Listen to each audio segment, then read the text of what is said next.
غزہ میں ایک ایک سال کے بچے ہمارے سامنے شہید ہوئے۔ برطانوی ڈاکٹر غزہ کے حالات بتاتے ہوئے رو پڑا۔ غزہ کے الاقصی ہسپتال پر اسرائیلی بمباری کے بعد برطانوی ڈاکٹر نے بھی دنیا سے جنگ ختم کرانے کی اپیل کر دی۔ فجر انسٹی ٹیوٹ میں شعبہ سرجری کے سربراہ ڈاکٹر محمد طاہر نے اپنے ویڈیو پیغام میں کہا کہ یہاں لوگوں کی امیدیں دم توڑ گئی ہیں کہ اب کوئی ان کی مدد کے لیے نہیں آ رہا، انہیں بچانے کے لیے کوئی نہیں آ رہا، کوئی بھی اس قابل نہیں کہ اسرائیلی حملوں کو روک سکے۔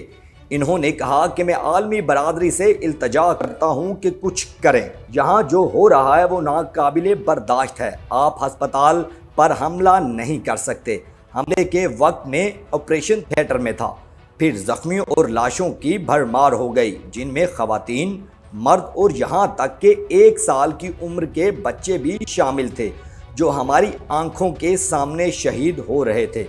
ڈاکٹر طاہر نے مزید کہا کہ جب ہم ان کی جان بچانے کی کوشش میں تھے کہ ایک اور بم دھماکہ ہوا جس نے سب کو لرزا کر رکھ دیا۔ کسی ہسپتال کو نشانہ بنانا ناقابل فہم ہے۔ دوسری طرف غزہ کے اسکول میں قائم پناہ گزین کیمپ پر اسرائیل کی شیلنگ سے 22 پناہ گزین شہید ہوئے۔ عرب میڈیا کے مطابق اسرائیلی ٹینکوں نے مشرقی غزہ کے علاقے نصیرات میں اسکول پر شیلنگ کی، جس کے نتیجے میں 80 سے زائد فلسطینی زخمی ہوئے۔ اسکول میں فلسطینی پناہ گزین مقیم تھے۔ حملے میں خواتین اور بچوں سمیت 22 افراد شہید ہوئے۔ اسرائیلی جنگی طیاروں نے دیر البلاح کے علاقے میں الاقصی شہداء ہسپتال کے احاطہ میں قائم فلسطینی پناہ گزینوں کے خیموں پر بم برسا دیے۔ حملے میں 4 افراد شہید اور 70 زخمی ہو گئے۔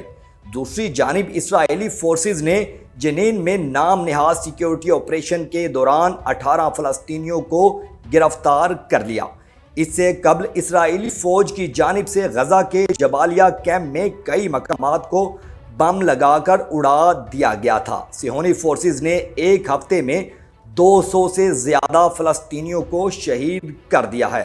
7 اکتوبر 2023 سے غزہ اور دیگر مقبوضہ فلسطینی علاقوں میں جاری اسرائیلی بمباری اور زمینی کارروائیوں میں اب تک 43,000 سے زائد افراد شہید اور 1 لاکھ سے زائد زخمی ہو چکے ہیں۔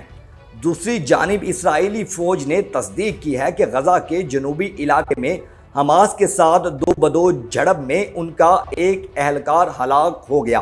اسرائیلی میڈیا کے مطابق ترجمان فوج کی جانب سے جاری بیان میں کہا گیا کہ مارے گئے اہلکار کی شناخت سارجنٹ 19 سالہ کورین بیٹن کے نام سے ہوئی ہے۔ اسرائیلی فوج کے ترجمان نے مزید بتایا کہ کورین بیٹن کا تعلق روش ہائن سے تھا اور بٹالین 450 کا حصہ تھے۔ یہ بٹالین غزہ میں حماس کے خلاف بڑی آپریشن کر رہی ہے۔ ترجمان اسرائیلی فوج کے بقول غزہ میں حماس کے ساتھ دو بدو جھڑپوں میں ہلاک ہونے والے اسرائیلی فوجیوں کی تعداد 353 ہو گئی۔ اسرائیلی فوج کے ترجمان نے مزید یہ بتایا کہ گزشتہ برس 7 اکتوبر سے شروع ہونے والی حماس کے ساتھ جنگ میں رواں برس اگست تک تقریباً 17,000 جنگجو مارے گئے۔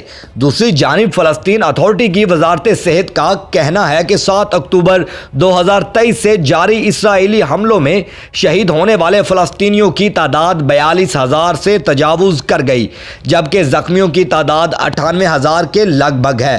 فلسطینی وزارت صحت کا کہنا ہے کہ اب تک اسرائیلی حملوں میں شہید اور زخمی ہونے والوں میں نصف تعداد خواتین اور بچوں کی ہے۔